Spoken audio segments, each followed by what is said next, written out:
You've probably heard about the mysterious sea state of Atlantis. It was a high-tech utopia where people lived happily, but then something happened, and Atlantis disappeared from the face of the earth. Many people believe that this city lies at the bottom of the Atlantic Ocean. But what if we've been looking in the wrong place all this time? What if it's somewhere different from where they're trying to find it? What if all this time Atlantis was in the middle of the Sahara Desert?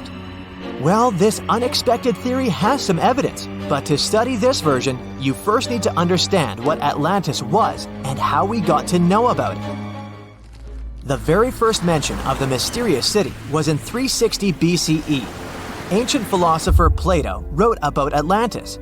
His work, Dialogues, described Atlantis as a rich land with advanced technologies. Its inhabitants were powerful, intelligent, and beautiful, like superhumans.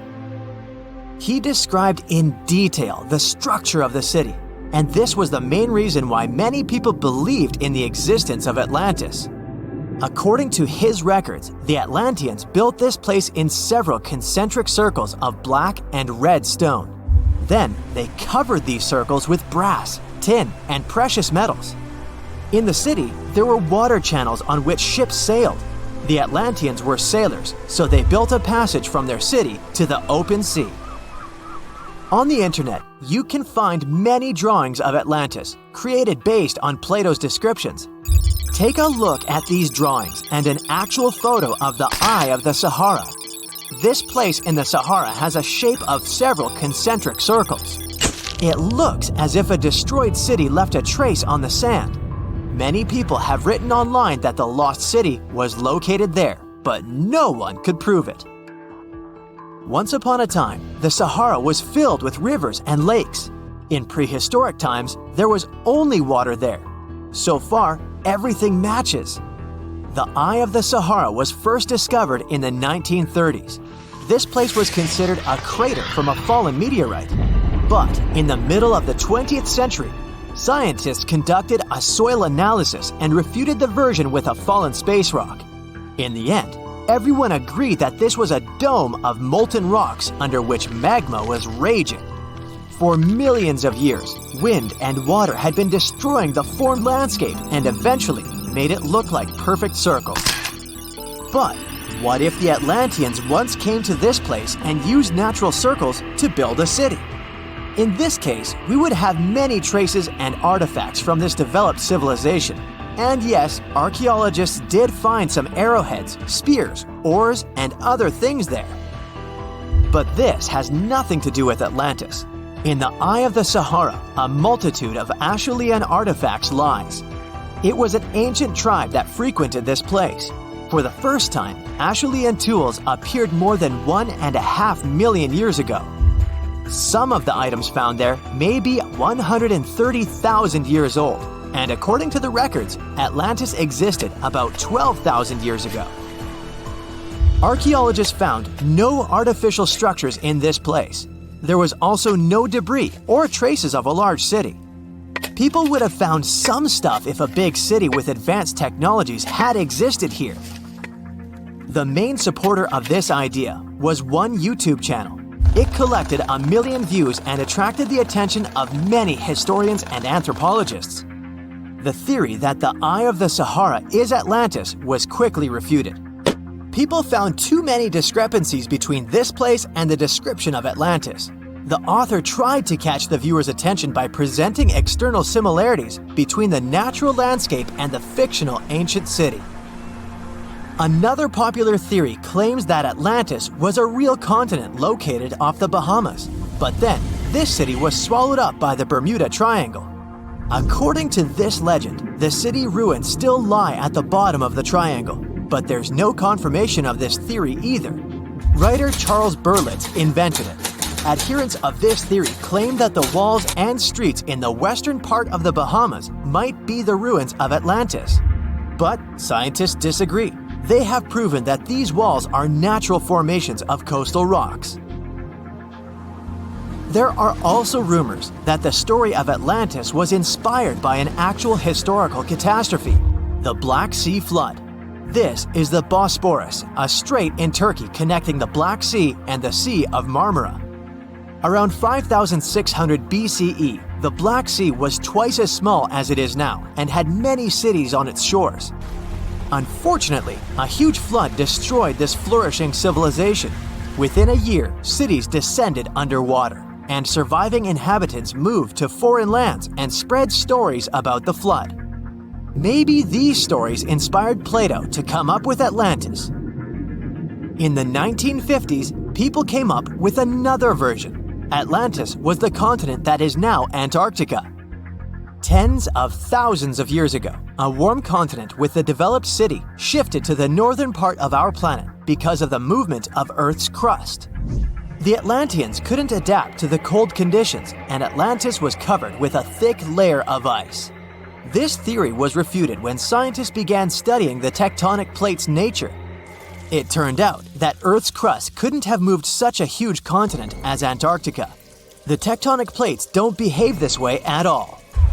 But the main question is, was Atlantis real? No one had described it before Plato. Perhaps the philosopher came up with it. Maybe he did this to emphasize the correctness of his views on life and to identify his philosophical theories. In his works, he wrote a lot about divine and human nature and how people can destroy this nature. He spoke of decaying ideal societies because of immoral behavior and vices. The Atlanteans were once moral, spiritual people who created a utopia, but then they became greedy and mean. They destroyed their inner nature, and for this, they had to witness the destruction of their city. One night, fires and earthquakes hit Atlantis and plunged the city into the sea. The higher powers punished people for their immoral behavior, and Plato also wanted everyone to be afraid of moral decay. But judging by the descriptions of the earthquakes and fire, it may seem that Atlantis was destroyed by a volcanic eruption, as it was with the ancient Roman city of Pompeii. And such destructions have happened pretty often throughout history. Natural disasters ruined many developed cities. One of the most famous cases occurred in 1100 BCE in the Mediterranean Sea, when a volcanic eruption destroyed the highly developed Minoan society. The Minoan society existed for about 2,000 years. These people mostly lived on the islands of Crete and Santorini, located north of Crete. The Minoans had beautiful houses, a sewage system, and a developed economy. They were engaged in agriculture, grew fruits and vegetables, painted frescoes, and made jewelry. They were the first people to found the thalassocracy, an empire based on the sea. They lived off of fishing, piracy, and maritime trade. At the time, they performed cruel rituals, and their way of life was far from moral. They were used to earthquakes on the island of Santorini, so they reinforced the walls of the city with wooden beams, but they didn't know what a volcanic eruption was. And when the sulfur smell appeared in the air, they didn't suspect the impending catastrophe. When the volcano spilled out tons of lava and ash, all the residents of Santorini abandoned their homes and tried to escape, but they couldn't. The eruption and earthquake triggered a tsunami. A large wave flooded the coastal part of the island of Crete. This hit the economy of the Minoans hard and destroyed their port harbor. Then, foreigners attacked Crete and finally destroyed the developed civilization. Some historians think that Plato could have referred to the Minoan Empire when describing Atlantis. Using their example, he showed how immoral actions could destroy people. It was April 10th, 1912. Richard had just departed from Southampton, England, aboard the most famous ship of the time, dubbed the Unsinkable. Since he had just witnessed a near collision with the SS City of New York, he decided to write to his wife and report the unfortunate and frightening event. "My dearest Sal," he wrote, "we got away yesterday after a lot of trouble." Little did he know that a mere 4 days later, both his pen and the ship he was on would be lost forever at the bottom of the North Atlantic Ocean. Was this some sort of bad omen? Did Richard actually foresee what was about to happen to the ship he was on? In case you haven't figured it out by now, Mr. Richard Geddes was aboard the Titanic on the day that he wrote the letter to his wife. On April 14th, 1912, the ship seemed to have been lost forever. Along with it, so many secrets and treasures have settled at the bottom of the ocean. It took until 1985 for the Titanic's wreck to be finally rediscovered using state-of-the-art sonar technology. Ever since then, they've managed to recover thousands of items from the Titanic, and many of them went on display or auction. Things like jewelry, a life jacket, a menu from the ship's restaurant, or even a sample square of carpet from the first-class stateroom have all captivated the public's attention, just like the many stories of the people on board. Scientists have even tried to come up with strategies to get the Titanic back up altogether to properly study it and stop it from getting more and more damaged at the bottom of the ocean. Some have suggested filling the wreck with ping pong balls to make it float, while others even considered injecting it with 180,000 tons of Vaseline. Another idea was to use 450,000 tons of liquid nitrogen to trap it in an iceberg that would float to the surface. But they eventually had to let go of all these potential strategies since the Titanic is way too fragile to ever be recovered. The Titanic may be one of the most interesting ships lying at the bottom of the ocean, at least in popular culture, but deep-sea divers have a lot of other stories to share. Planes also sometimes find their way to the bottom of the ocean. Deep-sea divers in Oahu, Hawaii came across the wreckage of an F-4U Corsair plane. It seems to have crashed into the ocean in 1946, as it didn't have sufficient fuel. If you can dive deep enough, you might even stumble upon statues and lost artifacts, like those found in the world's only underwater archaeological park off the coast of Naples, Italy. It features the ruins of the ancient Roman city of Baia. The underwater statues found here are breathtaking, to say the least. In an ironic twist of events, some of the equipment we intended to use to get us to the moon was lost at the bottom of the sea for a very long time. But how did that happen? Beginning from the late 1960s and ending in the early 70s, many Apollo rockets were launched to orbit the Earth and the Moon. When reaching altitudes of about 38 miles, the first portion of the spacecraft, including the engines, needed to separate. People thought these components got destroyed or lost forever. But were they really? In 2012, a team of specialists discovered a bunch of rocket engines 14,000 feet off the coast of Florida. They have since gone through a 2-year renovation plan and are now on display at Seattle's Museum of Flight. Can you imagine stumbling upon a whole city underwater? Back in 2001, a lost city was discovered in the Gulf of Cambay, off the coast of India. Some archaeologists believe it to be the oldest city in history. By comparison, it's almost the size of Manhattan and features massive walls and even plazas.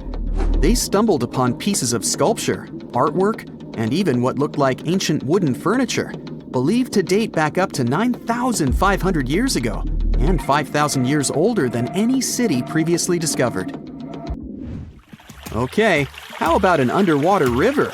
I can't even imagine what that would look like, but some deep divers claim to have seen it south of Tulum, Mexico. Is that even possible? Well, not really, since the Cenote Angelita Cave is not a true river, but a very special type of optical illusion. It's formed by a halocline, meaning a cloud of hydrogen sulfide at the bottom of this underwater cave. Turns out you can actually swim right through this cloud, which makes you feel like you're swimming through a flowing body of water. Not all things discovered underwater are inanimate objects. Some of them are actually quite scary sea creatures. A jellyfish might not be on your list of things to look out for if you can avoid the stings. But this giant one, also known as a lion's mane jellyfish, is the largest known species of its kind. In all fairness, you'll only uncover it if you happen to dive into the waters of the Arctic, Northern Atlantic, and Northern Pacific Oceans. You surely won't miss it, since it stretches across 120 feet from the top to the bottom of its tentacles. When it comes to deep-sea diving, a lot of people are looking to discover some lost treasure. One diver was lucky enough to have hit the literal jackpot when he came upon nearly $1 million worth of treasure on the bottom of the seabed. That was back in 2015, when this lucky diver was swimming just off the coast of Florida. What did he find, you might ask? Well, about 51 gold coins, 40 feet of gold chain, and a rare single coin that was tailored for the King of Spain, Philip V. Speaking of people looking for lost treasures, divers also sometimes found pirate ships. They discovered one of these pirate shipwrecks in 2015 off the coast of Colombia. It dates back to the 18th century. The value of this forgotten ship was estimated to be between $4 billion and $17 billion, as it contained treasures, precious stones, gold, and countless other really valuable items. By comparison, a whole island in the Bahamas is up for grabs at $75 million. A computer is the last thing you'd ever expect to discover underwater, right? And this was no regular computer, but an ancient one. And yet, someone stumbled upon it between 1900 and 1901 on the spot of a shipwreck located off one Greek island. Researchers believe this weird stone contraption to be the earliest form of a computer. It was designed to serve many purposes, such as predicting astronomical positions and eclipses on the calendar. Since humanity lost most of the technology used back then, it was wonderful to rediscover it so many years later. It let us piece together many of the ancient Greeks' accomplishments. The computer is now at the National Archaeological Museum of Athens, should you ever want to check it out in person. This has to be one of the most mysterious places on Earth. It's called the Mariana Trench, and it's the deepest part of the Earth's oceans. We really don't know how deep it is, since it's so difficult to measure, but it's somewhere around 7 miles deep and 5 times longer than the Grand Canyon. They first studied this massive underwater hole back in 1875 using a weighted rope. Back in 2012, a Canadian film director named James Cameron reached the bottom of the trench in the submersible vessel Deep Sea Challenger. Some of the most bizarre creatures on the planet call this place their home, including the Dumbo octopus, the sea cucumber, and the goblin shark. The Mariana Trench took its name after the nearby Mariana Islands, which are named Las Marianas in honor of the Spanish Queen Mariana of Austria. There's a mysterious island that appears and disappears like magic. Just like Schrödinger's cat, this Schrödinger's island exists and doesn't exist at the same time. Officially it's called Sandy Island, and it once appeared in maps, but it was never there in real life. Australian scientists decided to solve the mystery once and for all by embarking on an adventure to find this elusive archipelago. But when they reached the coordinates, all they found was endless blue waves. It's like the island was playing a game of hide-and-seek with them.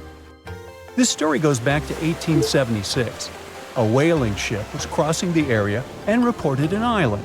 Whoever saw it said it was over 15 miles long north to south and around 3 miles wide, about the size of Manhattan, so not so tiny at all.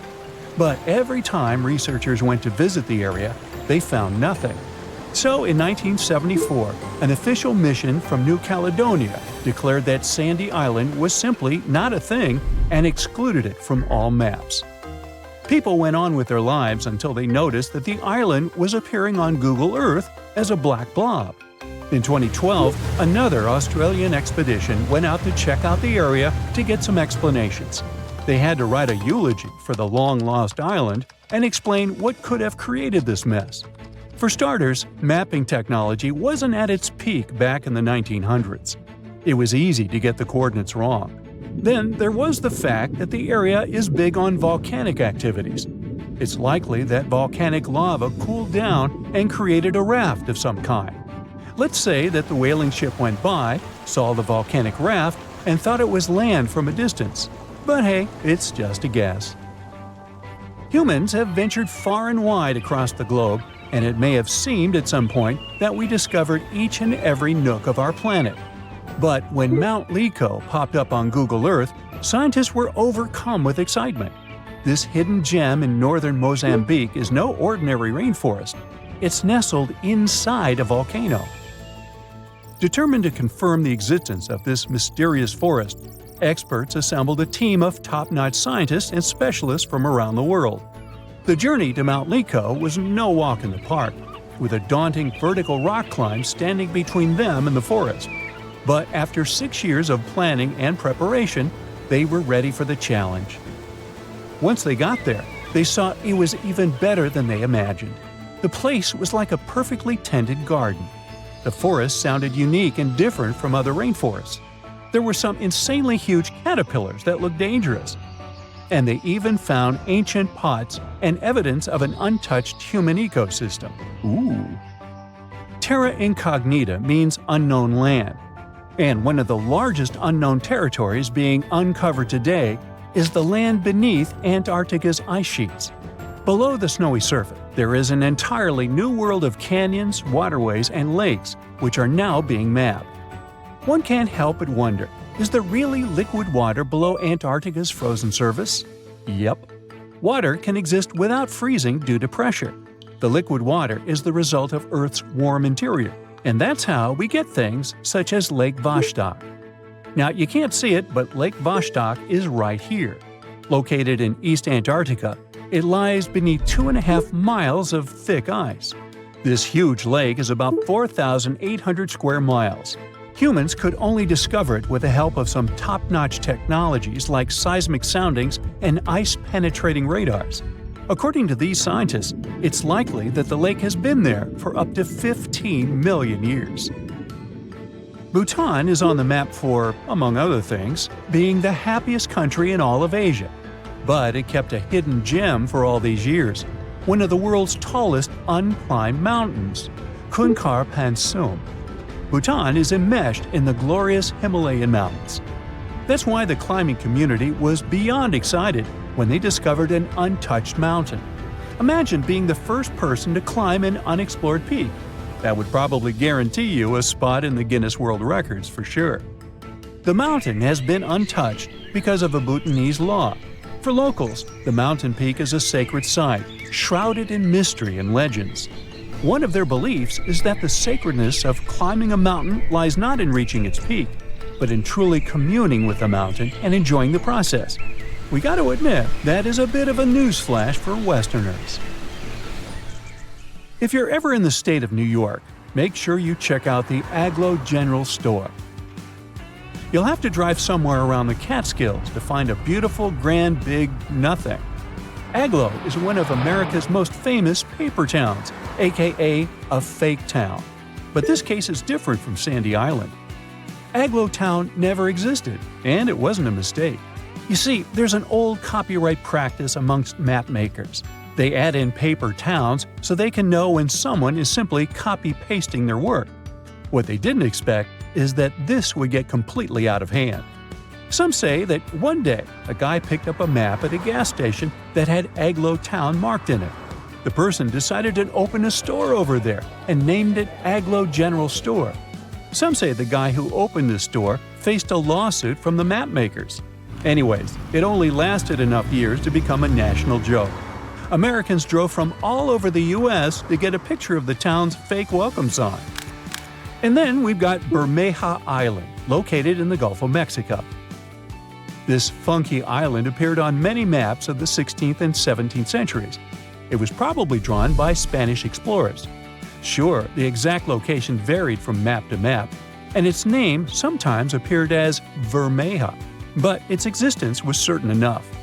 The Bermeja Island was last seen in a 1921 Mexican map, and then, poof, it dropped out of the horizon altogether. People started talking and wondering, did the island sink? Was it destroyed?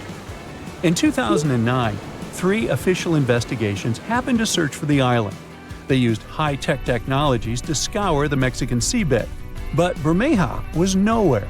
Researchers had multiple guesses on what it could be. Let's delve on one of these ideas. The idea was probably made up by old-day explorers to mislead their enemies in search of land and gold. Well, that seems plausible.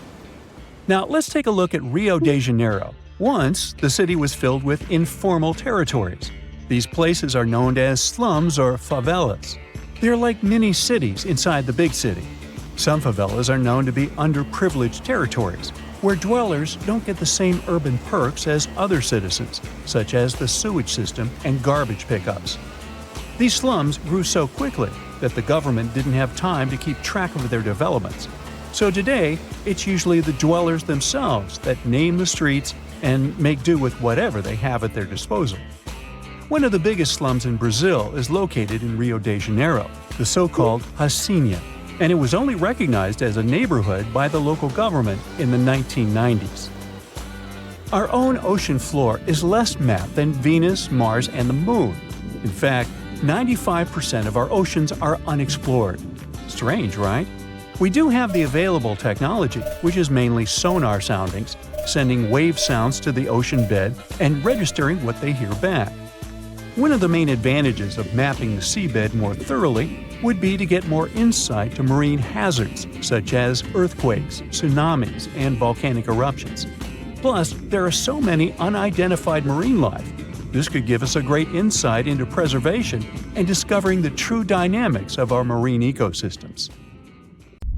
Imagine that it's the year 2025, and our planet has completely changed. Rising sea levels, extreme weather, and the ocean becoming more and more acidic are just some of the problems people have been dealing with for years. But in one of the world's largest coastal cities, the situation has become too serious. It was a sunny day in June when a massive earthquake shook the city to its core. The ground beneath people's feet heaved and shook, and buildings swayed dangerously. People ran through the streets in panic, trying to find safety. But as soon as the ground settled, the inhabitants of the city realized the real danger.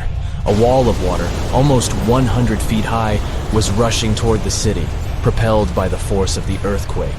The tsunami hit the city with unimaginable force. Entire neighborhoods were wiped out, and thousands of people lost their lives.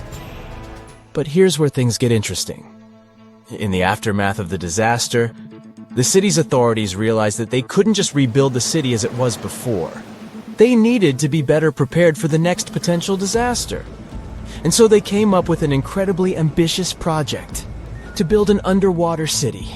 The goal was to create a self-sufficient, sustainable city beneath the ocean's surface that could withstand any natural disaster. The underwater city would be powered by renewable energy, using tidal power and underwater solar panels. It would be designed to withstand extreme weather and would have its own emergency response systems. The project attracted some of the world's top scientists, engineers, and architects. They worked tirelessly to design the city and carefully considered every aspect of the project. The underwater city would have everything that a typical city had, from schools and hospitals to stores and restaurants. There would be underwater farms where fish and other marine creatures could grow. The city would even have its transportation system, advanced submarines, and underwater tunnels connecting different parts of the city. The project became a shining beacon of hope for people. It showed that even in the face of disaster, we could come together to create something amazing. But as time went on, the project no longer seemed so perfect. The cost of the project turned out to be higher than planned. There were also concerns about how long such a project would exist. After all, the ocean is very unpredictable. And still, the team of scientists and engineers never gave up. After years of trial and error, they finally created the perfect underwater city, a marvel of engineering, a self-contained ecosystem that could sustain people indefinitely. The buildings were constructed from a material that could withstand the immense pressure at the bottom of the ocean, and the city itself was powered by a network of advanced hydroelectric turbines. It wasn't long before the first wave of colonists arrived at the underwater city. There were different people in this group, and each of them had their own reasons for choosing to live in this new world beneath the waves. Some were adventurers seeking a new world to explore, while others were hoping to escape natural disasters raging on dry land. But despite their differences, all these people shared a common goal: to build a new society, one that was in harmony with the natural world. The underwater city flourished, and new discoveries were made every day. The colonists developed new technologies and ways to tame the power of the ocean.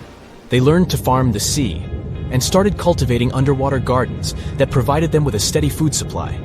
But living underwater was challenging. People felt isolated and even claustrophobic.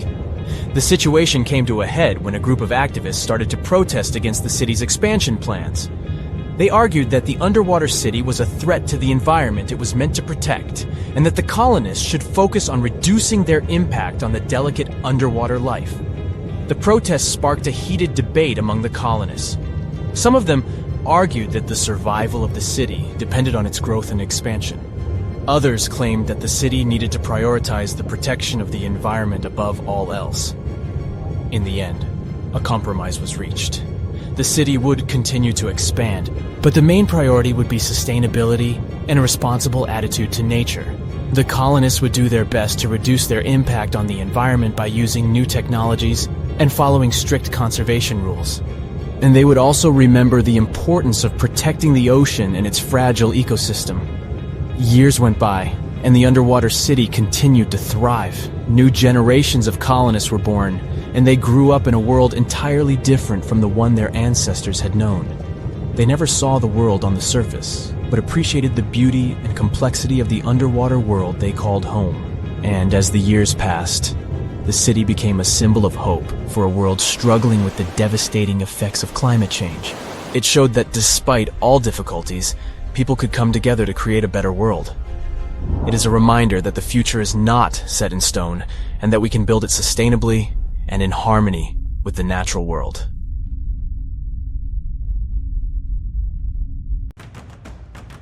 Scientists discovered something Atlantis-like near Australia. There used to be an entire continent that's now underwater. Here's what happened to it. Around 70,000 years ago, during the last ice age, there was a huge landmass called Sahul. It was located in the southwestern Pacific Ocean. This ancient supercontinent connected what we now know as Australia, New Guinea, Tasmania, and the Aru Islands into one giant piece of land. Imagine lush tropical rainforests surrounded by beautiful mountains. Sahul's tallest mountains were in the New Guinea highlands, with peaks reaching over 13,000 feet. This beautiful place was home to a variety of unique animals, most of which were pouched creatures. But back then, they weren't just koalas and kangaroos. Sahul was filled with different types of grazers, burrowers, scavengers, and predators. It was home to a huge diprotodon, a powerful hunter Thiosolio, and a horrifying Megalania, a creature that's much larger than any living lizard today. It was a unique place because the rest of the world was filled with placental animals at the time, like wolves, elephants, and humans. In Sahul, the only normal mammals were bats and rodents. But not all its parts were the same. The Timor, Arafura, and Carpentaria regions were covered by hot savanna and dry forests. It looked kinda like modern Australia, hot air deserts with scrubland, steppe, and temperate forests along the eastern coast. Back then, people were migrating all across the world. They made an incredible journey from Southeast Asia to Sahul and first arrived here from 60 to 45,000 years ago. They mostly traveled by foot and crossed the sea using bamboo rafts and simple boats. They came there from an ancient landmass called Sunda, which includes parts of Southeast Asia. They traveled across a series of islands known as Wallachia and eventually spread across Sahul. And it wasn't a small journey. Sahul was huge, around 4.1 million square miles. That's bigger than the USA or Canada. It stretched from the equator to around the southern part of New Zealand. So they arrived in what is now Australia and became Australia's first people. Scientists think that Sahul had a population of 500,000. We've discovered cave paintings that date back around 40,000 years. It's a hunting scene depicting an anoa, or miniature buffalo, facing figures of humans and animals. Researchers are trying to figure out how these early settlers moved across Sahul and where we might find archaeological evidence of their journey. To do this, they created a landscape evolution model. The simulation showed how Sahul changed between 75,000 and 35,000 years ago. It showed potential migration routes and archaeological sites. Humans likely traveled along coastlines and rivers. But how did Sahul get submerged off the coast of Australia, similar to the mythical Atlantis? During the last ice age, much of the Earth's water was locked up in large ice sheets and glaciers. The sea levels were much lower than they are today. After that, the global temperatures increased. The ice sheets melted and the sea levels rose, flooding the land bridges that once connected different parts of Sahul together. About 8,000 years ago, New Guinea separated from mainland Australia, and then, about 6,000 years ago, Tasmania did the same. We still can explore the underwater parts of Sahul thanks to new technology. Divers explore and collect samples directly from the ocean floor. Underwater drones can go to places that are too deep or dangerous for humans to explore. And with sonar mapping, scientists use sound waves to create maps of the ocean floor. It's like using an echo to see what's underwater. The sound waves bounce off the seabed and come back, helping us create a picture of what it looks like. Deep underwater, archaeologists have found stone tools and other artifacts. They also discovered fossils of animals like Diprotodon and Thylacoleo. By studying the underwater terrain of Sahul, they learned about the ancient rivers, lakes, and coastlines that existed during the Ice Age. But Sahul isn't the only underwater continent. Sahul isn't the only hidden gem of Southeast Asia. Take Sundaland, a place made up of Sumatra, Java, Borneo, and some other islands. This place was crazy huge during the Ice Age, but now almost fully underwater. Almost, but not entirely. The parts above the ocean are teeming with life. If you like birds, check this place out. It has almost a fifth of the world's bird species. You can spot colorful birds like the Java hawk eagle and the Bali starling among the lush forests. It's also a home to a fourth of Earth's fish species. Sundaland's waters are a haven for marine life, even the most exotic animals like the Asian arowanas. It's also a treasure trove of flowers. That's where you can find Rafflesia and Titan arum, the world's largest flowers. This makes it very similar to Zealandia. Zealandia is a long, narrow piece of land about half the size of Australia. It broke from Antarctica about 100 million years ago. Just like Sundaland, it isn't fully underwater. 7% of it stayed above sea level. This sticking out little piece is what we now call New Zealand, along with Stewart Island and some smaller islands. These pieces of Zealandia are lush and warm. They're packed with volcanoes, mountain ranges, beautiful natural geysers, and hot springs.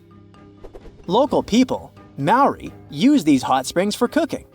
People place corn, eggs, and vegetables in baskets and lower them directly in the hot springs. Sometimes they cook food in a pit oven using heated rocks. Another hidden world is known as Argoland. This mysterious landmass was once part of Australia, back when dinosaurs chilled around. It drove scientists crazy for decades. They knew it existed because it left a huge stretch on the ancient seafloor, the Argo Abyssal Plain. About 155 million years ago, it broke off from Australia, saying bye-bye. The continent drifted somewhere north, and when it reached Southeast Asia, it just vanished. Scientists had no idea where it went, but recently they finally found its remains. Turns out, poor Argoland's lower parts started drowning into the Sunda Trench, a horrifyingly deep oceanic pit. The Earth's crust sunk into the mantle. Meanwhile, the upper parts of Argoland were pushed upward, grabbing the younger rocks on land. Because of this, Argoland broke apart into a bunch of smaller pieces. These pieces formed parts of Borneo, Java, Sulawesi, and other regions. The remains are buried under Indonesia and Myanmar. Imagine a colossal landmass the size of Greenland, Greater Adria. Its journey began about 240 million years ago when it broke away from the supercontinent Gondwana. It started moving north, and after 100 million years of enjoying the warm seas, it suddenly crashed into Europe and shattered into pieces. Most of these pieces went deep into the Earth's mantle, but some were scraped off and became part of mountain ranges like the Alps. Today, the remnants of Greater Adria are scattered across more than 30 countries, from Spain to Iran. That's why they're hard to look for. Seychelles was also once part of Gondwana. Yep, these idyllic islands are sitting atop of the ancient continent. We know a lot about it because of its fascinating granite outcrops. 100 years ago, Alfred Wegener discovered continental drift, but no one believed him. These granite outcrops helped him prove that he's not crazy and that tectonic plates really are moving. The Seychelles broke off from India and Madagascar and eventually became a sad loner in the Indian Ocean. This probably happened because of some insanely active volcanoes in the Deccan Traps. But now, the islands are home to unique species, both on land and in the coral reefs nearby. Mauritia broke off from India after the dinosaur wiping. Along its journey, it stretched into a long ribbon-like shape and also broke into pieces. Now it's all scattered beneath the Indian Ocean. Scientists stumbled upon this lost land by studying tiny ancient crystals called zircons. These zircons are like time capsules. They date back an astonishing 660 million to 2 billion years. That's even older than Mauritius itself. These ancient crystals hinted that there's another Atlantis somewhere nearby. Turns out there are hidden continents all around the world, and maybe we'll discover more of them in the future. There once was a kingdom where the ancient Egyptians traveled to buy gifts for pharaohs, sort of like an ancient shopping mall. This kingdom, named the Land of Punt, was rich in luxury goods, including gold, aromatic resins, blackwood, ebony, ivory, and exotic animals like leopards and baboons. All of these sound like great gift ideas to me. The Land of Punt was an especially important trading partner for Egypt for over 1,000 years. But if you plan to go there, the bad news is that it hasn't survived to these days, and nobody knows for sure exactly where Punt was located. We only know about it from records. The most famous of them were left on the walls of the temple of Queen Hatshepsut, who had sent an expedition to Punt. Scientists have been trying to find the exact location of this rich land for over 150 years. It could have been southeast of Egypt, in a coastal region south of it along the Red Sea, Gulf of Aden, and the Indian Ocean, or it could have covered the Horn of Africa and the area across the sea in southern Arabia. Now researchers were finally able to narrow down the possible locations thanks to a study of baboon mummies. Ancient Egyptians admired baboons and even thought they were related to the deity of the moon and wisdom. One species, the sacred baboon, was often shown in wall paintings, sitting with its tail curled to the right, and was mummified in this position. Another type, the olive baboon, was wrapped up in one giant cocoon. Both types were found in the tombs of the Valley of the Kings. But if you remember geography lessons, baboons just don't wander around Egypt, so they must have been brought there through trade with other regions. Primatologists, Egyptologists, geographers, and geochemists look at the mummified baboons from two different time periods in ancient Egypt. Some were from the New Kingdom period, and others were from the Ptolemaic period. The scientists did some more hard work and analyzed tissues from 155 baboons from 75 separate places in eastern Africa and southern Arabia. Those were all areas that they thought could be the ancient Land of Punt. They measured oxygen and strontium in the baboons' bodies. When animals drink water and eat plants, their teeth, hair, and bones show a geographic signature of where they've lived, thanks to these elements they contain. Scientists use a special method called isotopic mapping, and found out that the New Kingdom baboons they analyzed came from a location in Eritrea, Ethiopia, or Somalia. 5 mummified baboons from the Ptolemaic period had strontium levels that matched those found in Egypt. So ancient Egyptians might have had a special place to breed and keep baboons, probably in Memphis, a city in Lower Egypt, not Tennessee.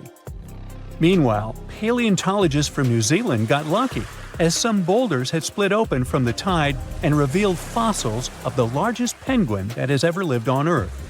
The scientists used laser scanners to make 3D models of the ancient penguin bones. They compared these bones to the flipper size of modern penguins and did some math as to how much the old penguins might have weighed. Today, the biggest penguins, emperor penguins, weigh between 55 to 100 pounds. Researchers think that the penguins from the past that they found weighed around 340 pounds, real giants in the penguin world. These huge flightless birds lived in the oceans around New Zealand more than 50 million years ago, after the dinosaurs went extinct.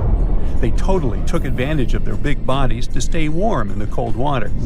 They might have even traveled the world thanks to it. And they'd scare off any predators, but they didn't have any. The asteroid that took down the dinosaurs also got rid of most big marine reptiles, and the ancestors of seals and whales were still living on land. Back in 1992, 4 farmers in China were draining water from their ponds and accidentally bumped into a ship full of gold and ancient statues worth millions. Just kidding, they actually found the Longu Caves. Those are 24 big caves created by people a long time ago. Even though they are so large and well made, no one knows who built them, why they were built, or how they were built. Experts think the caves are at least 2,000 years old, but they don't understand why these caves aren't mentioned in any historical records. All of the Longu caverns look the same and aren't connected to each other. Each cave has one entrance connected to a vertical shaft with a carved staircase. Rain and water from the surface can flow into the caves through these stairs. To manage this water, the caves have special grooves, channels, and a system to catch the water at the bottom. So it looks like the ancient builders were real pros when it came to drainage and water management. Maybe my town could learn a lesson from them, as it turns into Venice after every heavy shower. Anyway, the caverns were built below a hill, named after a bird that is one of the most respected creatures in Chinese mythology and culture. It symbolizes all the best things, like high virtue, grace, and the union of yin and yang. Scientists think there could be a connection between the caverns and the bird, but it's just a theory so far. Experts from the National Institute of Ocean Technology in India were doing their routine pollution surveys when they found some structures that looked like a city underwater. Using special sonar technology, the team found big geometric shapes on the ocean floor. They brought up different items from the site, like pottery, beads, sculptures, parts of walls, and even human bones and teeth. They thought the ruins belonged to a civilization older than the Bronze Age Indus Valley Civilization, which is the earliest urban culture of the Indian subcontinent that we know of so far. But not everyone joined in on celebrating this awesome discovery. Some archaeologists refused to believe it and thought it could be some computer tricks. And even when they saw hundreds of artifacts from the ocean floor, they said an ancient river could have brought them there from someplace else. The team that discovered the underwater site decided to prove they were right. They chose a piece of wood as their main evidence. They tested it and found it was 9,500 years old. That could be the age of the entire site. Skeptics still insist that we can't rewrite all human history because of one piece of wood. Even 23 years since the discovery, no one is sure about the final answer. This is partly because it's hard to explore the site.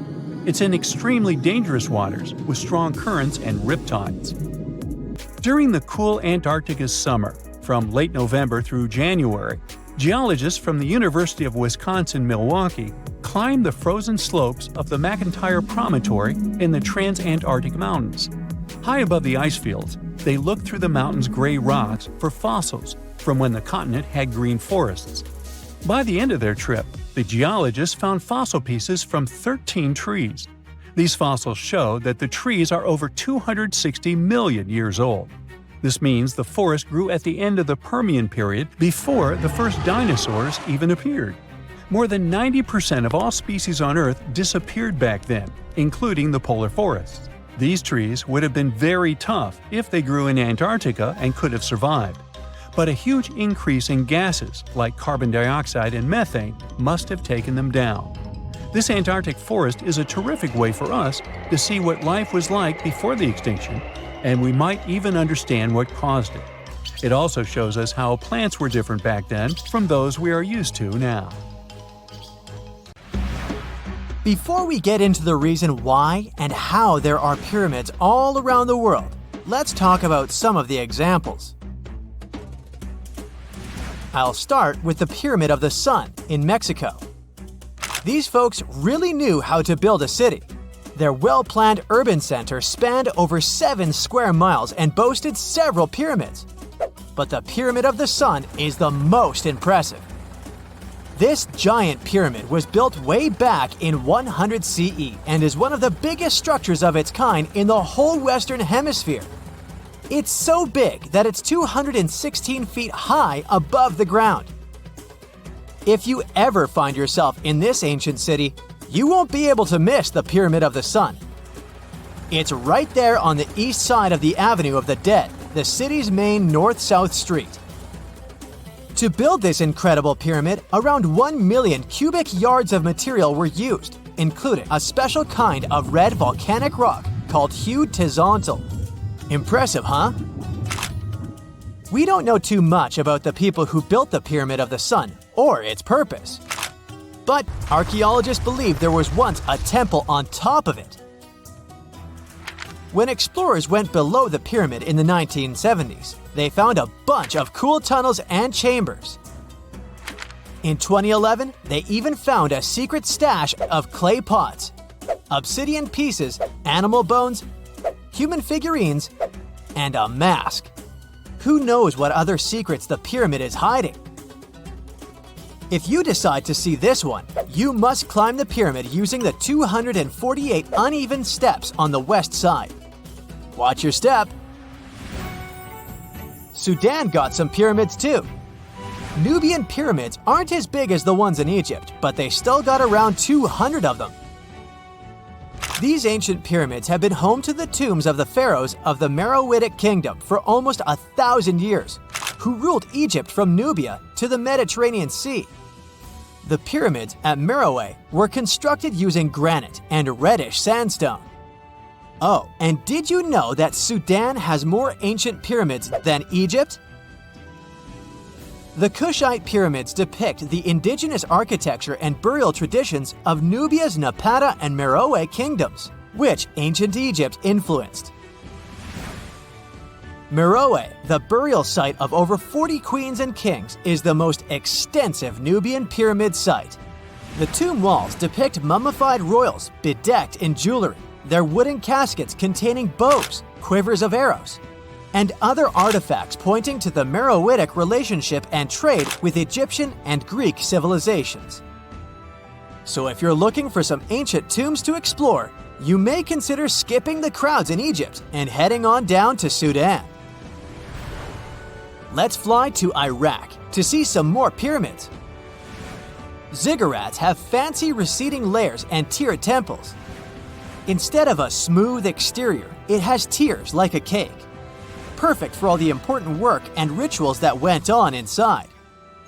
You can find these towering structures scattered throughout Iraq and Iran, and they're a real testament to the power and skills of the people who built them.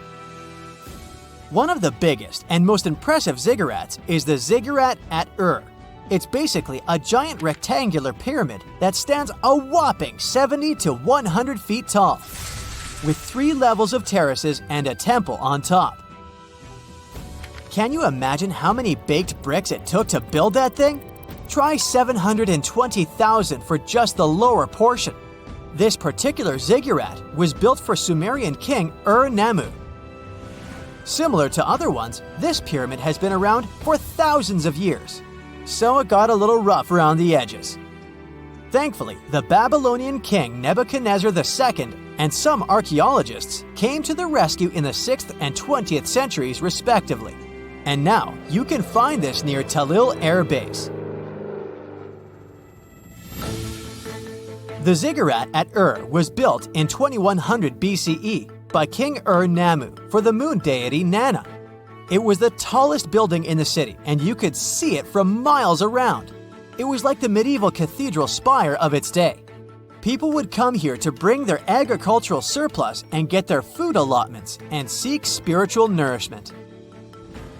Sadly, the Nana temple at the top of the ziggurat didn't survive, but we do have some blue glazed bricks that may have been part of its decoration.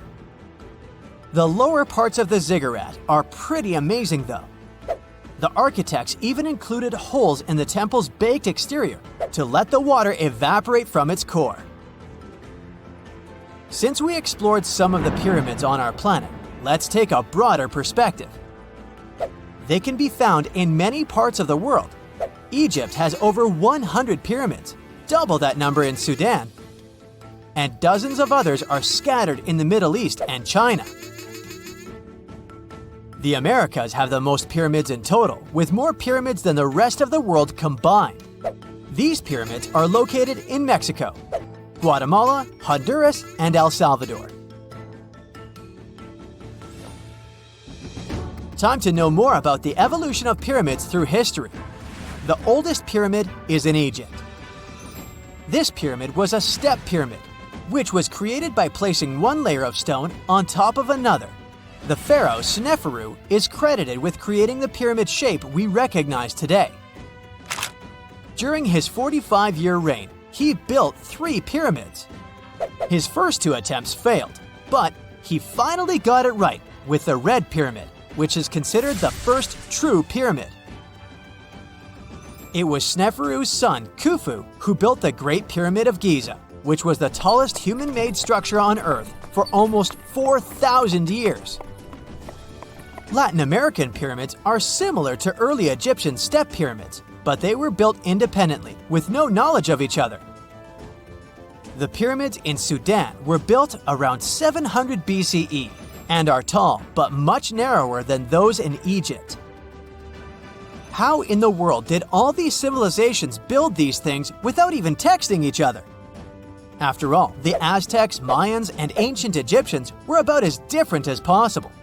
But despite their cultural differences, they all seem to agree on one thing: pyramids were pretty cool. Step pyramids are all around the world because they were the most feasible and stable way to build large and tall structures without access to lighter building materials like wood and metal. The triangular form with a square base is the best way to build a sturdy structure, and having a cube structure would require more material for less height. Now, when it comes to pyramid design, the Egyptian pyramids were like giant triangles with a square base, smooth sides, and a pointy top. On the other hand, the Aztecs and Mayans went for a tiered cake look, with steps leading up to a flat platform on top. So, while all these pyramids share the same basic shape, they have their own unique flair. Each group built its pyramids using different materials, techniques, and slope angles. So while they may have been inspired by each other's work occasionally, they were just doing their own thing. Egyptian pyramids had smooth, angled sides that were designed to help the pharaoh's soul ascend to heaven. The Pyramid of the Sun was built over a series of caves that served as a passageway for the deities. The Maya built the temple of Kukulkan in Chichen Itza to honor the deity Kukulkan, usually represented by a serpent. Nicknamed El Castillo, it has 91 steps on each side, plus a platform. That's 365 steps, one for each day of the Mayan calendar. Tell me, Brightsiders, how were pyramids built? To begin with, humans made them, not a foreign race from space that landed on Earth. You see, one thing that all pyramids have in common is that they were built without advanced tools or even the wheel. It took a lot of people to build them, including skilled laborers and architects. For example, it's estimated that 20,000 people built the Great Pyramid of Giza, and it's believed that most of them were skilled laborers. Building pyramids was a massive undertaking that required years of planning and effort. The Great Pyramid at Cholula, Mexico, took 600 years to complete. AI can drive a car, design trendy clothes, give you emotional support, and it looks like it can also help us find answers to centuries-long mysteries. Researchers from Yamagata University Institute of Nazca and IBM Japan used a deep learning AI model to find new Nazca lines. Those are distinct white lines on the rusty red background that you can see from a plane while flying over the deserts of southern Peru. Scientists have tried to decipher the meaning of the Nazca lines ever since they were first discovered in the 1920s. There are straight lines, rectangles, triangles, and swirls. There are also some giant drawings. You can see a monkey, a whale, a condor, a hummingbird. The 4 recently discovered geoglyphs, which is the scientific word for those drawings, show a humanoid-like figure holding a club, a fish, a bird, and a pair of legs. What is the hidden symbolism of all that? And why did the Nazca people decide to draw a humanoid in the desert? And did they even know who humanoids were? Let's dig into history to find some answers. The representatives of the ancient Nazca culture created their famous lines more than 2,000 years ago.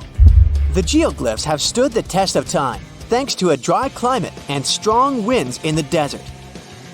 Scientists found that to form the lines, the Nazca people scraped off the top layer of pebbles, revealing the contrasting soil beneath. The soil's color varies from reddish-brown to yellowish-gray. It makes it look like the lines are constantly changing appearance. It looks like the creators first made small-scale models and then enlarged them to create the full-scale designs we see today. In total, there are more than 800 straight lines, around 300 geometric figures, and 70 animals and plant designs. You can find the first mention of the lines in the 16th century Chronicle of Peru, where they were first described as trail markers in the desert. Since you can't really study the lines and their symbolism from the ground, those geoglyphs only became world famous only in the 1930s. It was the start of the era of commercial planes, so more and more people could witness the lines from their window seats and spread the word. During his research a decade later, Professor Paul Kosuk noticed that one of the lines aligned with the setting sun on the day after the winter solstice, which is the shortest day of the year. He supposed that the lines had some astronomical significance. German researcher Maria Reiche, who got the nickname the Lady of the Lines, supported the theory that the geoglyphs served as a calendar and some sort of astronomical purposes. She spent 40 years studying the lines and literally swept them inch by inch. She also moved into a small house close to the lines to protect them from unwanted visitors. And that's how the Nazca Lines mystery was solved. Just kidding. In the 1970s, American researchers began to question astronomical theory. In a region like Nazca, one of the driest places on Earth with only around 20 minutes of rain per year, water is a real treasure. So the straight lines and trapezoids could have something to do with it.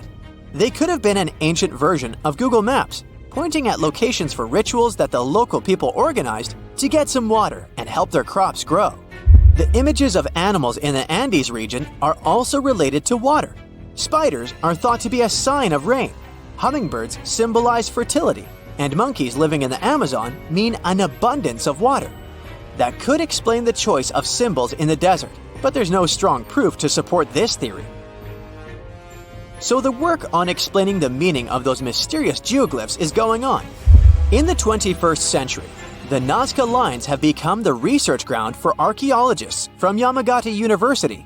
Masato Sakai, a professor of archaeology, together with others on the team, are using high-resolution aerial photography and drones to discover and catalog the lines. They found images of humans, camelids, birds, orca whales, cats, and snakes, most likely created between 100 before current era and 300 current era. Some of the images are around 10 to 20 feet long, and that's why they were pretty tricky to notice. The largest geoglyphs are 1,200 feet across, which is about the height of the Empire State Building. The researchers believe the Nazca Lines were a form of communication in the desert for their creators. The linear ones pointed the direction from valley to valley. The ones drawn on slopes seem to have been drawn along ancient pathways between settlements. Professor Sakai explains that discovering new lines is tricky. Some of them are so poorly preserved that it's hard to spot them in aerial photos. There are also irrigation systems and roads all across the Nazca region, and it complicates the task. And that's where AI comes in handy.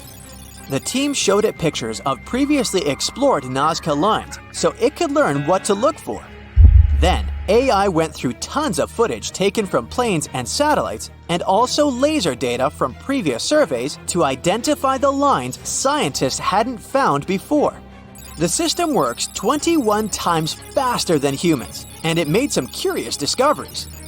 Scientists then traveled to the locations it chose to verify the findings. In 2019, AI helped to discover a humanoid-shaped character with a rectangular head who is holding a stick and wearing a headdress. It became a real puzzle for the scientists trying to understand the creature's role in ancient society. The little guy is neighbors with another famous geoglyph. It's a hermit, which is a subgroup of hummingbirds that lives in the forested regions of northern and eastern Peru. The largest of the recently found geoglyphs is a pair of legs.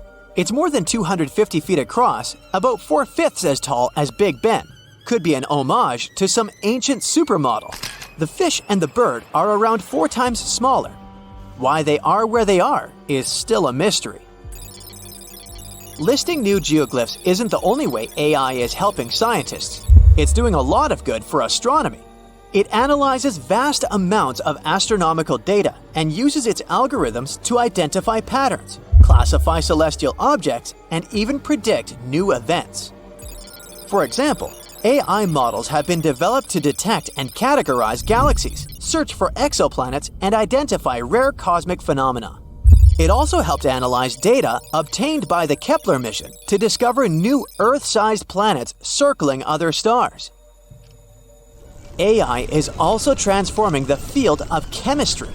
Machine learning algorithms can predict chemical reactions, discover new compounds, and optimize chemical processes. All of this helps scientists save a lot of time and resources in the labs. If you've ever written a thesis, you know that analyzing vast chunks of information can take forever.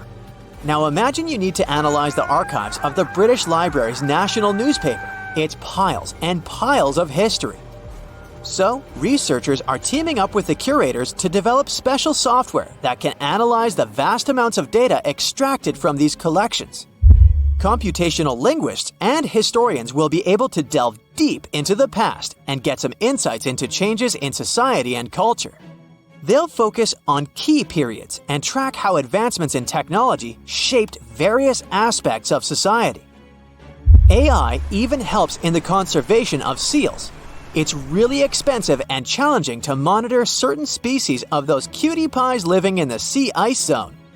Using high-resolution satellites, researchers can now identify the seals in photos, which already helps. But manually counting seals across huge areas of ice is like putting together a jigsaw puzzle of a blue sky consisting of 1 million pieces. It takes a lot of patience, and different analysts come up with different results. Machine learning algorithms can be trained to recognize and distinguish seals in satellite imagery and count them automatically. Researchers can then use this accurate data to monitor seal populations over time and study their behavior and habitat more effectively. Rekhat structure is a giant formation in the Sahara that looks exactly like a giant bullseye. It's so wide that you can see it from space. Even the CIA got interested in it. In 1965, they planned a flyover looking for geomagnetic anomalies. The findings are still classified. Perhaps the theories are true, and this place is truly the lost city of Atlantis. Now, Atlantis supposedly sank beneath the waves, but recent discoveries are pointing us in a different direction. This is an ancient story that goes far back in time, and Plato was the first to mention it. The place had loads of greenery and a curious structure. 3 concentric circles of land surrounding 2 circles of water. 2 key quotes from Plato's writing suggest that Atlantis might not have been a typical island in the middle of the ocean. Plus, Atlantis had a major influence from Africa and Europe, challenging the idea of it being in the Atlantic. It turns out that the Eye of the Sahara and Atlantis look alike. When astronauts saw the Eye of Sahara from above, they initially suspected a meteorite impact crater. But the rings of the structure matched the layout described of Atlantis. More importantly, the Sahara wasn't always a desert. It turned from a tropical region into a desert around 11,000 years ago. Researchers found evidence of a massive river called the Tamaracet that could have sustained a community. This river flowed toward the Rekhat structure, aligning with Plato's description. The Trans-Saharan Seaway ran through the Sahara 50 to 100 million years ago. The sea allegedly destroyed Atlantis around 11,500 years ago, likely due to a rapid rise in sea level caused by the end of the Ice Age. NASA's worldview imagery shows patterns consistent with this theory. Those concentric rings might be a key to unlocking the secrets of our planet's evolution over millions of years. They're shaped by erosion on resilient rock layers, creating a spooky pattern of ridges and troughs. The central peak stands proud at 1,300 feet. The central part has undergone a significant erosion makeover, revealing a circular structure with a raised peak. Unlike impact craters, the Eye of the Sahara flaunts a striking balance and symmetry. Some say it results from rock uplift, sculpted by wind and water. Others think it's an ancient anticline, eroded to reveal its concentric glory. Then there's a salt diapir theory, suggesting that salt's buoyancy sculpted this beauty. Dating techniques have proved that it formed 541 to 252 million years ago, give or take a million or two. Ancient tools are scattered around the outer rings of the structure near riverbeds. Some older stone tools have also been spotted in the same areas. And still, even though some spear points from the Neolithic period have been found, there aren't many signs that people were living there back then. The area seems to have been used for short-term activities like hunting and making tools. There are other unearthly mysteries that haunt our world. One such enigma is in Norway, the ominous Hessdalen light phenomenon, also known as the Valley of Lights, leaves scientists confused. This valley is 10 miles wide. It's quite isolated, but a peculiar blue box sits high on the hillside, equipped with cameras scanning the valley. The unsettling saga began in the 1980s, when the night sky over Hessdalen erupted with burning fireballs, a recurring spectacle that sent shivers down the spines of those who witnessed it. This wasn't a fleeting occurrence, rather it became a regular thing. Terrified locals reported encounters with these unexplained luminous phenomena, some of which happened near their homes. Unease spread like wildfire. At its peak, there were about 20 sightings every week. The phenomenon made its way into newspapers, magazines, and media worldwide. Soon, people flocked to the valley, hoping to see the lights themselves. In 1984, experts joined the fray, armed with sophisticated instruments like magnetometers, radiometers, and other ometers. What they encountered was mind-bending, lights that defied explanation. Some moved at a leisurely pace, while others raced through the sky at an astonishing 19,000 miles per hour. People tried to explain these lights: airplanes, distant reflections, ball lightning, satellites, planets, meteors. But the speed and how these lights danced ruled out all those theories. We're slowly approaching another mysterious place. This is the greatest subglacial lake among Antarctica's 675 known lakes. It can easily hide unknown life forms. This lake is beneath the East Antarctic ice sheet. Dive about 2.5 miles under the ice, and there you'll see Lake Vostok, located at 1,600 feet below sea level. This lake is 155 miles long and 31 miles wide at its broadest point. With an average depth of 1,400 feet, it's also the world's sixth largest by volume. It's like an underwater city with lofty pillars and deep bases. The secret lake was discovered in 1993, yet it had been waiting to be found down there for over 2,000 years, collecting ancient secrets. In 2012, scientists drilled through the ice, creating the longest ice core ever. They pierced the ice all the way to the lake's surface. The year 2013 brought an unexpected twist when the tranquil waters erupted during the extraction of an ice core, mixing with drilling fluids. Then they got a pristine water sample in 2015. Some believe there might be previously unknown life forms down there, since it's a fossil water reserve that's been untouched for millions of years. They could be a lot like those speculated ice-covered oceans on moons like Europa and Enceladus. It all started with a theory in the 19th century, suggesting fresh water lurking under Antarctic ice sheets. Then, in 1955, seismic soundings hinted at a subglacial lake, and by the 90s, satellite data confirmed Lake Vostok's existence. Now, Lake Vostok isn't alone. In 2005, they found an island in the middle of the lake. Then, two smaller lakes joined the party. They suspect that a secret network of subglacial rivers might link these lakes. Now, very far away from Antarctica, in Venezuela, Catatumbo lightning presents a sinister light show at the junction of the Catatumbo River and Lake Maracaibo. This unsettling lightning phenomenon happens at about 140 to 160 nights a year, going on for 10 hours a day, and can flash up to 280 times in a single hour. The frequency of this lightning show changes with the seasons and from year to year. There was a break between January to March in 2010, causing a bit of worry that it might vanish forever. As the sun sets, winds from the east start picking up speed. The strong wind is called a nocturnal low-level jet, like what you see in the Great Plains of North America. These winds bring moisture, mostly from the Caribbean and the lake itself. This humid air hits high mountain ridges, causing thunderstorms to form over the mountains. Thanks to the ongoing wind situation, more thunderstorms appear as the night goes on. This pattern repeats itself, and is why this area has the highest annual lightning rate globally. The next place scientists cannot explain is in China. That is the Longyu Caves. They have lofty slanted roofs and sturdy pillars. The spot remained hidden for centuries. These human-made caverns, built around 2,000 years ago, decided to reveal themselves only in the 90s. Local farmers drained some ponds and unveiled 5 massive caverns.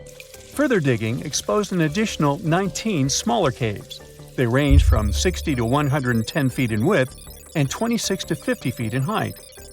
Archaeologists found historical relics from the reign of Emperor Zhuan of Han, dating back to over 2,000 years ago.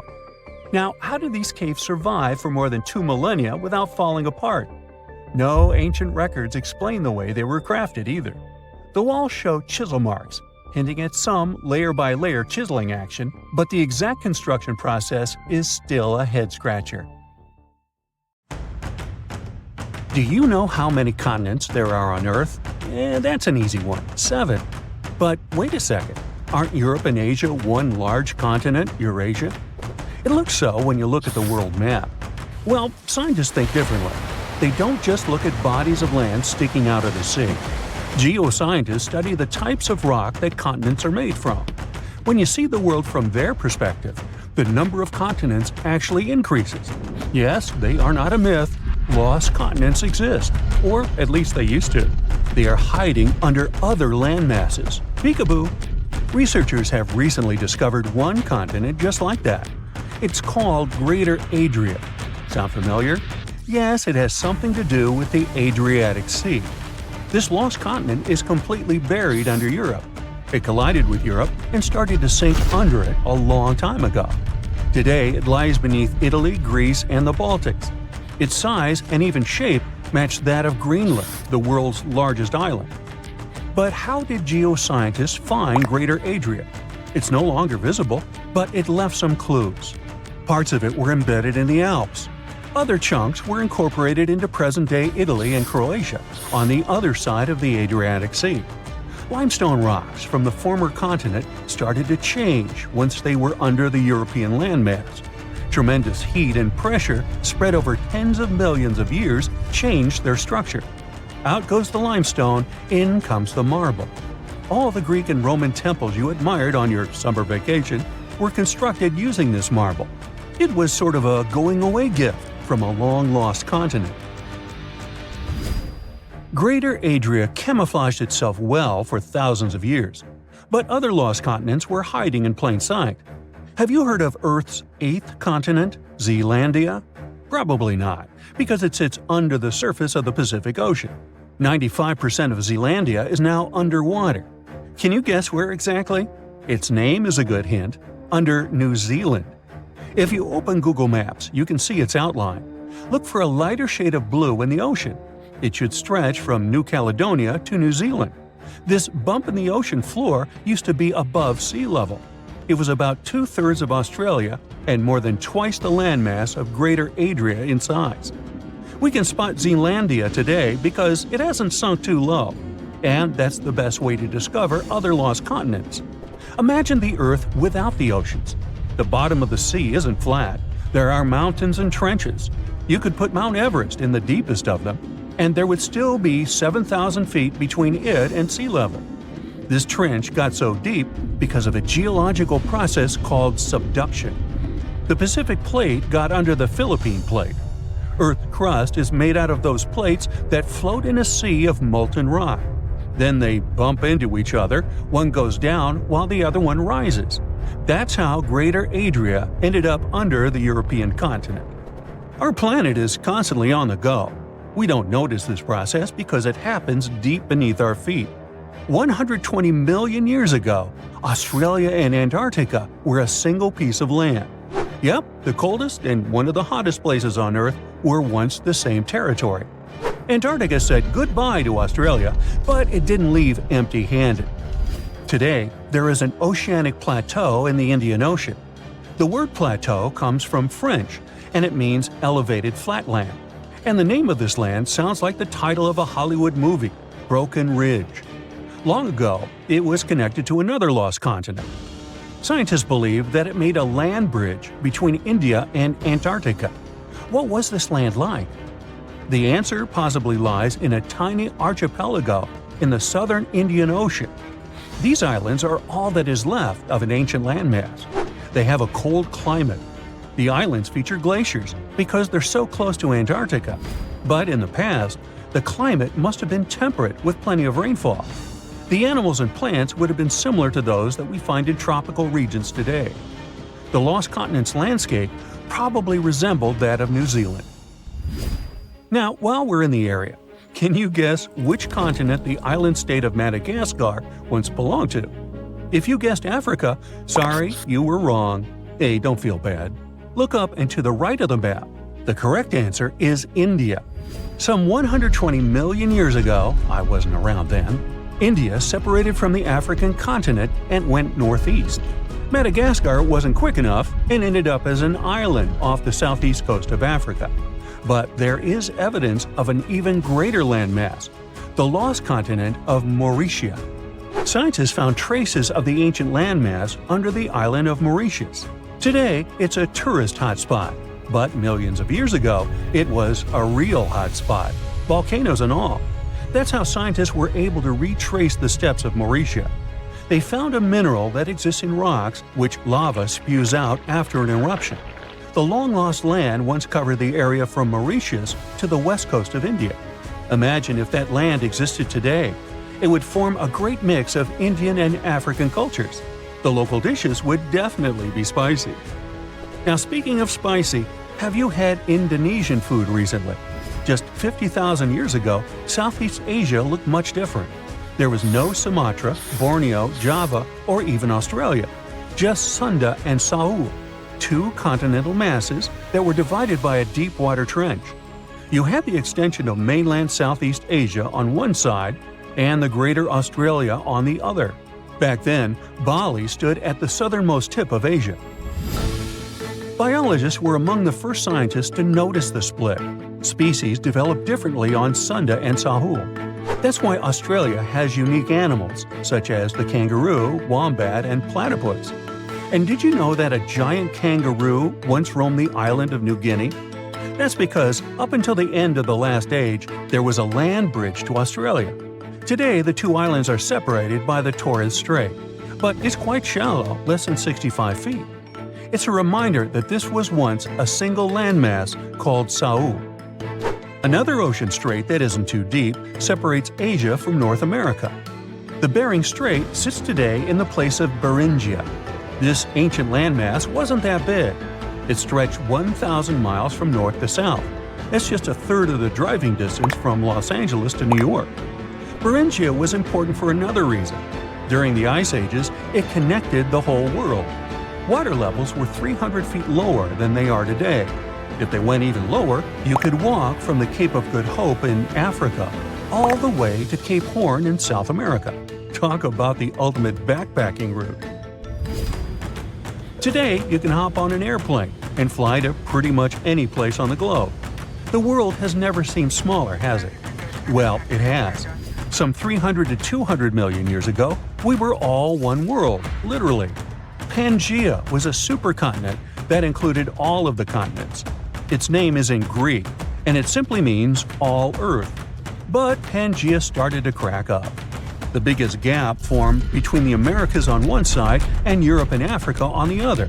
Seawater soon started pouring in, and that's how we got the Atlantic Ocean. This process is by no means over. While you are watching this video, North America is drifting further and further away from Europe at the rate of 1 inch per year. Doesn't seem much when compared to the average human lifespan, but in the end, all the continents will reconnect with each other, forming a supercontinent. And it wouldn't be the first time in Earth history that this happens. Honestly, I'm not going to wait around for that.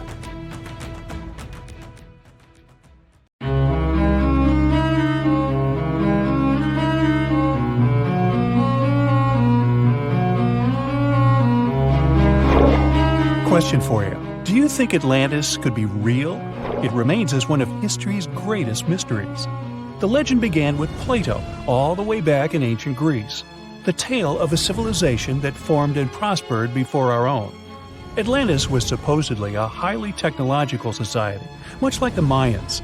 But, as the legend says, due to the people's greed, they were punished by a flood that destroyed and submerged their cities. Different theories try to guess Atlantis' location. Some say it was in the Mediterranean Sea. Some say it's beneath the Bermuda Triangle. But, as science has shown us, Atlantis may be only an allegory for humankind. Today, you'll discover several amazing underwater cities that you have never heard of. They existed indeed and are not just a myth. We're taking you on an excursion to the underwater city of Baia, which is on the coast of Italy. Known as the Las Vegas of the Roman Empire, Baia was a resort city. The Roman elite traveled there for recreation. Imagine an open-air spa. That was Baia. You can visit the submerged town by scuba diving and get close to that perfectly preserved, magnificent Roman sculpture, a true underwater wonder. You can spot the crumbled temples and buildings through glass-bottom boats. This is a moss-covered museum in Claudio's Nymphaeum. To your left, you can see a collection of classical Greek statues.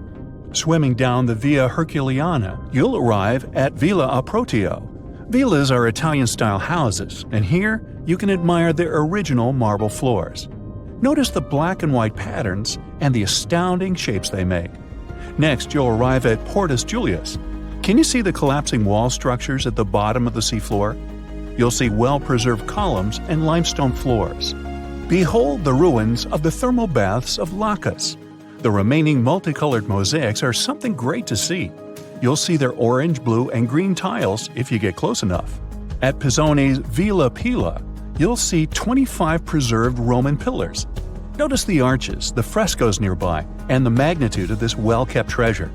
The city was located over natural volcanic vents, so there were hot springs to be used at will. People went there looking to have an excellent time. And when I say people, I mean some of the great Roman emperors we learned about in school: Nero, Cicero, Caesar. But around the 8th century, the city was sacked and the luxurious town was abandoned. Slowly, the water level rose and the city started to drown. You are on a summer vacation off the coast of Greece, 4 hours outside of Athens, in the Peloponnese Peninsula on Pavlo Petri. You dust off your snorkel and head for a free dive on a bright sunny day. Sometime into the dive, you start noticing patterns on the seabed. 13 feet below the surface, the outline of familiar objects starts to appear, one by one.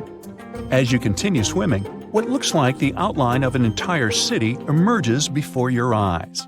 You wonder, how could water have taken the whole city? Rocks are perfectly aligned into what appears to be the foundation of a building. Nicholas Fleming, a British oceanographer on vacation in Greece, was the person that discovered Pavlo Petri. He was documenting the seafloor artifacts. The team found the site filled with pots, storage vessels, and tools. A quern stone, for instance, is a tool used for grinding grains and turning them into flour. Multiple amphoras, which were found then, indicate that this settlement dated back to the Bronze Age, 5,500 years ago, when people started living in towns. The settlement is believed to have lasted for over 2,400 years. Pavlo Petri is considered today the oldest submerged town yet found, and it's impressive that it wasn't a simple village. It was a vibrant port city with stone-built buildings, a marketplace, streets, and even squares. Let's continue our exploration and find secrets in other underwater cities. You are diving off the coast of the Ryukyu Islands. Pacific waters are far from smooth. There's a strong current pulling you into the deep sea. Suddenly, you see a huge structure thanks to the sunlight shining down on the seabed. At first, it looks like Machu Picchu's ruins across the globe in Peru. As you approach it, you slowly figure out its form. A pyramid-shaped structure, arches, staircases. It's something that could have easily been a palace or castle. Could this also be a sign of human activity? What you just saw is known today as the Yonaguni Monument. It also goes by the name of Japan's Atlantis. The entire monument is about the size of 5 football fields and the height of a 5-story building. Its most surprising feature is its expansive terraces that host large crowd gatherings. Explorers and scientists believe that Yonaguni dates back to 10,000 years ago. But whether it is a man-made structure or a natural formation is still under debate. For Japan's top marine geologist, Professor Masaki Kimura, Yonaguni is the heritage of a lost civilization. Kimura has dived into exploring the ruins over 100 times over the past 10 years. According to him, there are clear signs of human activity down there. The Triangle Pool, located on the monument's surface, is a triangle-shaped concave that is a historical symbol of water fountains in the region. There is also a giant turtle carved on the eastern side of the structure. And according to Kimura, turtles have an important cultural meaning. Several pieces of stone tools have been recovered from the site. Their estimated age dates back to 10,000 years ago. However, not all scientists are convinced of the same. For many, Yonaguni is the result of thousands of years of erosion. The fact that the monument is composed of one massive rock leads them to believe that it is not human-made. The defined edges and flat surfaces resemble a natural formation occurrence in Northern Ireland, known as Giant's Causeway. A series of interlocking basalt columns look like the ruins of a palace, but they were the result of volcanic activity in the region. Well, stay tuned for more underwater discoveries. The next stop on our voyage is one of today's most famous underwater cities that has turned into an underwater archaeological park. The city of Port Royal in Jamaica exists today only below the surface. But in 1692, it was one of the wealthiest cities in the Western Hemisphere. Port Royal was the center of the British Empire at the time, and an important trade city that attracted people from all over. It was also home to real-life pirates of the Caribbean. On the morning of June 7, 1692, the people of Port Royal met a different fate than they probably expected. The bars and restaurants beaming with life woke up shaking. People were taken out of bed with the power of a massive earthquake, estimated today at 7.5 on the Richter scale. One survivor says he saw the earth opening up and swallowing the town whole. What he said could be true, as the city was mainly built over sand. The ground sucked buildings, roads, and everyone above. Geysers erupted, and finally, waves as big as 10-story-high buildings hit the city. About 33 acres of the city disappeared underwater, and amazingly, most of its 17th century remains lie in good condition under 40 feet of water. In the ruins, archaeologists have found taverns, storage rooms, kitchens, and recreational buildings used for diverse purposes. You can see a grand lion statue, a submerged bridge, and many picturesque arches. Now, do you fancy a trip to India? Just outside its coast lies another sunken marvel. A site known as the Lost City of Cambay is located on the Gulf of a similar name. It remained hidden until 2001, when the National Institute of Ocean Technology did a routine water assessment. With sonar technology, which sends a wave of sound to the bottom of the sea, they found something far beneath the surface. Images showed well-defined geometric shapes spread along a 5-mile stretch. The remains found dated to more than 9,500 years ago, meaning that this civilization was lost at around the end of the Ice Age. Debris recovered from the site included construction material, pottery, beads, sculptures, and even bones. Scientists argue whether these artifacts are indeed from the site, but if they truly are, then the lost city of Cambay would be the oldest civilization in the world. There was this man named Alfred Russel Wallace, who was basically the sidekick to Charles Darwin. Okay, maybe that's a bit of an exaggeration, but Wallace definitely doesn't get the recognition he deserves for his contributions to the theory of evolution. See, Wallace and Darwin actually worked together on the idea of natural selection and even presented their findings together in London. But Darwin beat Wallace to the punch with his book On the Origin of Species, so poor old Wallace became just a footnote in history. Not cool, Darwin. Anyway, despite not getting the credit he deserves for his role in the theory of evolution, Wallace did make some pretty cool discoveries on his own. One of his best-known findings is something called the Wallace Line. Now, the Wallace Line is not actually a physical line that you can see on a map. It's more like an invisible boundary that separates the animal and plant species on either side of it. This boundary runs between the Australian islands and the Asian mainland, and it marks the point where there is a difference in the species found on either side. Basically, to the west of the Wallace Line, you'll find species that are similar to or derived from species found on the Asian mainland. But to the east of the line, there are many species that are unique to Australia. And along the line itself, you'll find a mix of the two types of species. It's like a game of genetic tug-of-war, with both sides pulling in different directions. This invisible line also has an impact on the geological landforms in the area. By looking at the shape and size of the continental slope and shelf, scientists can predict which types of species are found on either side of the line. Think of it as a secret code that only animals and plants in the area know how to decipher. More so, the islands near the Wallace Line are collectively called Wallacea, in honor of Alfred Russel Wallace. Even the birds that live on these islands seem to have stayed put over long periods of time, leading to the development of unique species. If they could speak, they'd all be saying, "Nope, sorry, can't fly over the Wallace Line today, gotta stick to our side." It turns out that there are more than 220 different mammal friends who call this place their home, and 125 of them are totally unique to the area. Some of these unique species include the dwarf buffalo and the deer pig, which is basically a taller, skinnier, and hairless version of a pig or wild boar. But it's not just mammals that make the Wallacea special. Nope, there are also over 200 types of reptiles in the area too. 100 of the lizards and snakes you'll find here can't be found anywhere else on Earth. It's the only place on Earth where you can find the Komodo dragon. This amazing creature is the biggest lizard on the planet and is sure to give you a menacing stare down if you ever encounter one. So, how many species do we share our planet with? I mean, it's a pretty straightforward question that seems like we should have a good answer to, right? We just have to list and count all the animals, insects, birds, and other creatures we've discovered so far. Well, the truth is, it's a question that has stumped even the world's top scientists. Now, before we get into the nitty-gritty of how many species we know about, let's start with what we do know. Official data says that there are over 2 million species that we've identified and named. That's a lot of different creatures. But it's important to note that these numbers are constantly changing. Sometimes, scientists discover that two different names actually refer to the same species, so they need to combine them.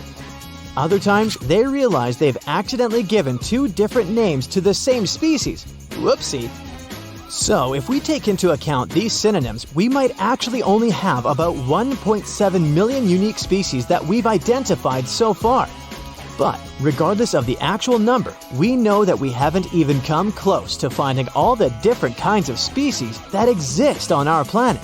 That means that there could be many more types of creatures out there that we don't even know about yet. And unfortunately, some of these species may be in danger of going extinct before we even discover that they exist. Some estimates say there could be as few as 3 million, while others say there could be as many as 100 million. That's quite a range. Of course, it's also hard to say for sure because there are so many different types of species out there. From large animals like elephants, whales, and giraffes, to small insects and even fungi. Don't even get me started on microscopic bacteria and viruses. One way that scientists try to estimate the total number of species is by looking at the relationships between different groups of species. This way, they can use the patterns that we do know to make educated guesses about the actual numbers of species in lesser-known groups. The answer to the question of how many species we share our planet with is, we don't really know. But isn't that kind of exciting? It means that there's still so much more for us to discover and learn about the incredible diversity of life on Earth. This amazing biodiversity leads us to this next question. There are many species of canines, for instance. There's your average golden retriever or beagle, but those pups come from a whole different species from their wilder canine cousins, like wolves, coyotes, or even foxes. But how come there are no other human species roaming around our planet? Not too long ago, we shared this planet with some pretty clever and resourceful species of humans. How come only Homo sapiens made it through? If some scientists are to be believed, all the different human species that ever existed were descended from ape-like creatures that walked upright in Africa over 6 million years ago. One of the earliest human species, Homo ergaster, appeared in Africa 2 million years ago. They were skilled hunters and even made tools. Plus, their bones suggest they were excellent runners. These humans evolved during a long and terrible drought that turned tropical rainforests into large deserts. But don't worry, they were equipped to deal with the heat since they were largely hairless and could sweat more efficiently. Eventually, other human species called Homo erectus emerged and left Africa to spread across Asia. They were small groups of hunters and gatherers that moved around a lot to get their food ahead of the competition. Sound familiar? That's because they were very similar to us in terms of their body shape and build. Fast forward to around 120,000 years ago, when Homo sapiens also left Africa and began spreading out. Some went to Europe while others headed east and arrived in India, just in time for a massive volcanic eruption that covered a huge area with ash. Over time, Homo erectus was slowly driven out, probably due to a combination of changes in their climate and competition for food. But here's the thing.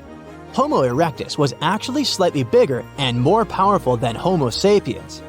Why did we thrive while they did not? Well, turns out that it's not all about overall brain size. It's more about the areas of the brain that are larger. Homo erectus did not allow much brain space to the part that controls language and speech, which is a crucial element for Homo sapiens' ability to communicate and spread new ideas. With our complex planning, language skills, and ability to trade, Homo sapiens were able to develop better tools, like the spear, which could be thrown for hunting and fighting. We outcompeted other human species, like Neanderthals, who couldn't keep up with the changing environment. And now, here we are, the only surviving human species on the planet.